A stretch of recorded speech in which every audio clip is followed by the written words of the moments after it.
Today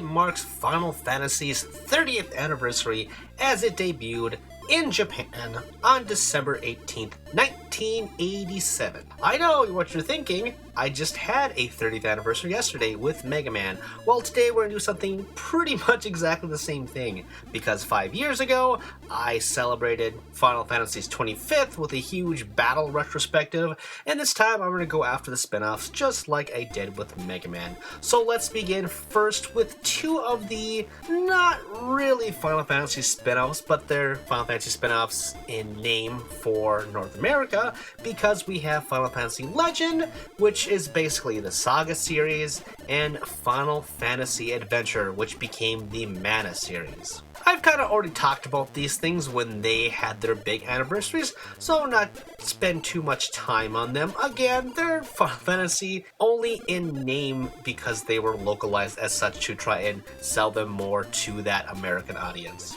So let's instead travel to the very first Final Fantasy I ever played, which is Final Fantasy Mystic Quest. Now, it was around this time that GameStop and FuncoLand kind of appeared, and I was able to play old Super Nintendo games that I never saw growing up. And I always heard great things about Final Fantasy, so I thought Mystic Quest was just one of those games.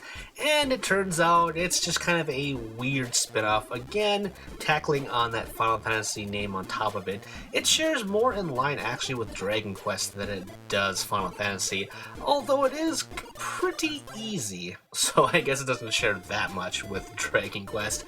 But I love the music. I was surprised that there's a character named Tristram in there, which I was like, there's someone with a name that's pretty close to mine, and he's a ninja? I thought that was pretty cool.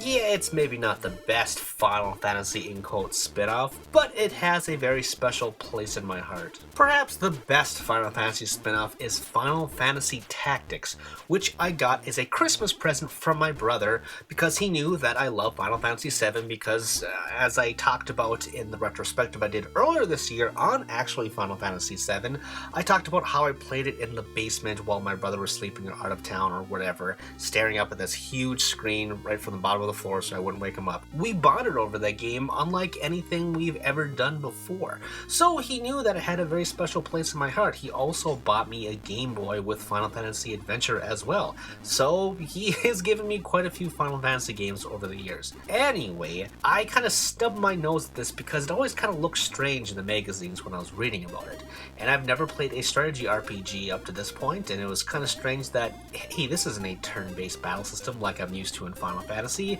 Well, it turns out that it was maybe a bit over my head, and it turns actually out that the story is kind of jumbled because the localization isn't that great.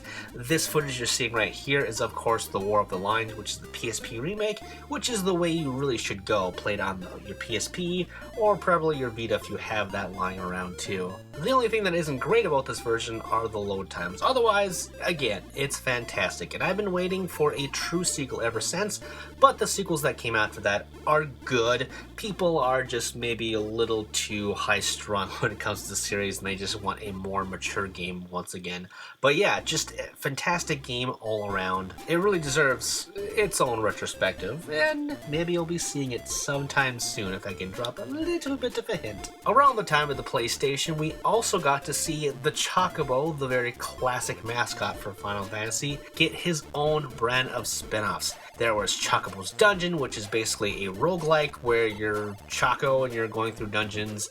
Again, if you played a roguelike, then you kind of know what's going on. There is also a racing game.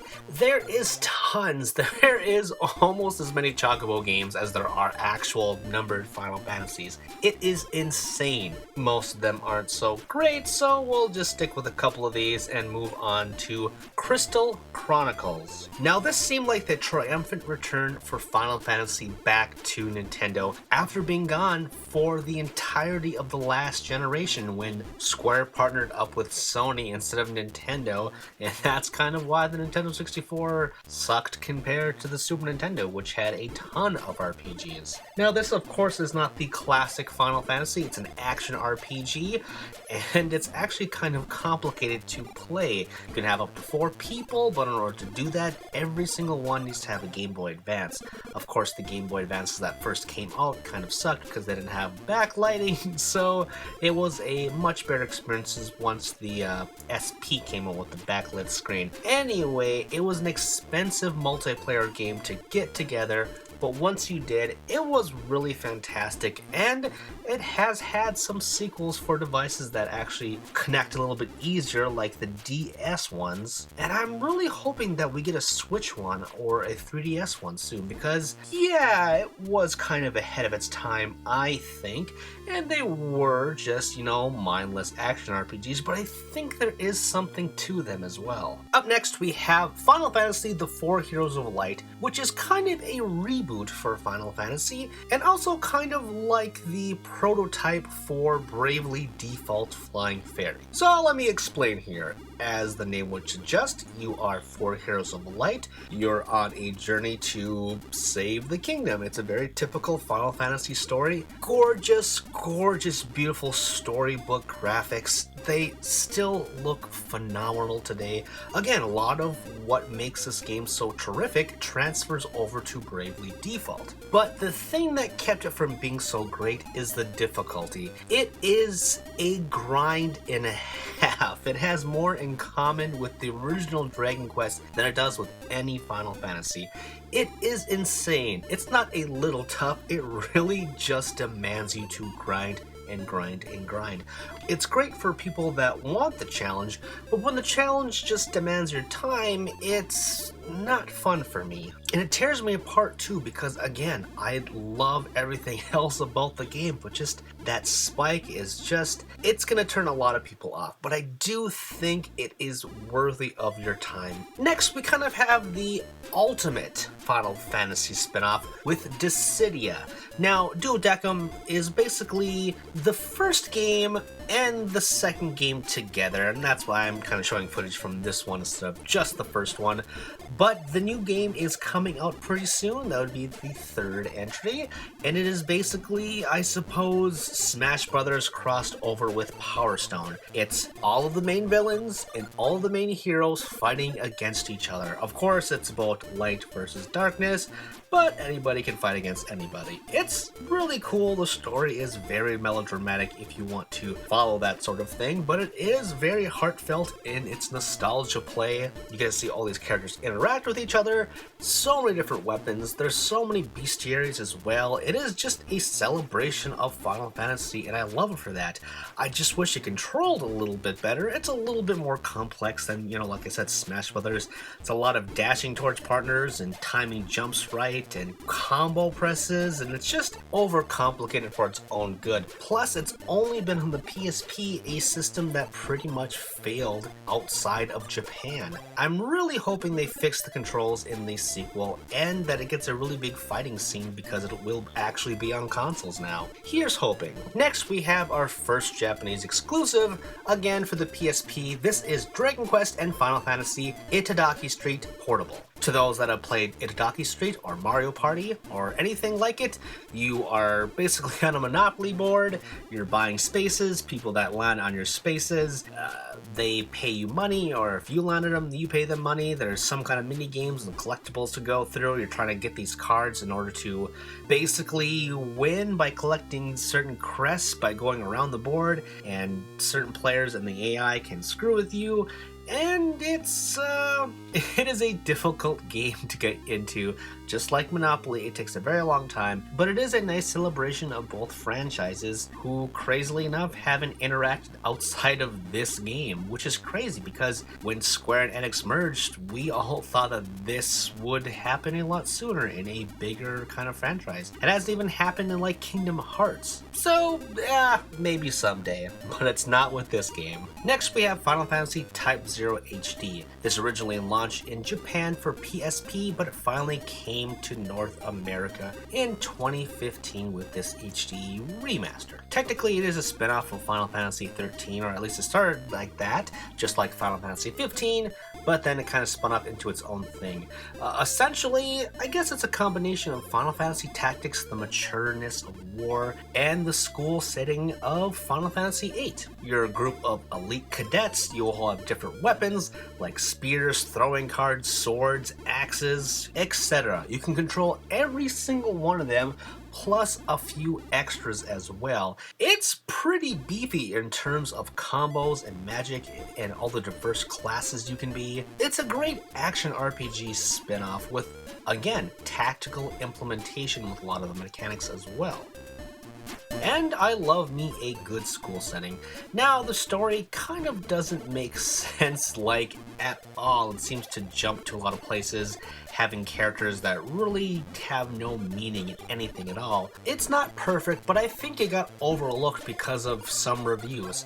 I mean, if you like the idea of a combination of 8 and Tactics together in an action RPG, I think you should really check it out, especially because it's so cheap right now. Criminally cheap, I would say. Kind of lastly, we have our last major spin-off with World of Final Fantasy, which came out last year. It's basically Kingdom Hearts and Pokemon.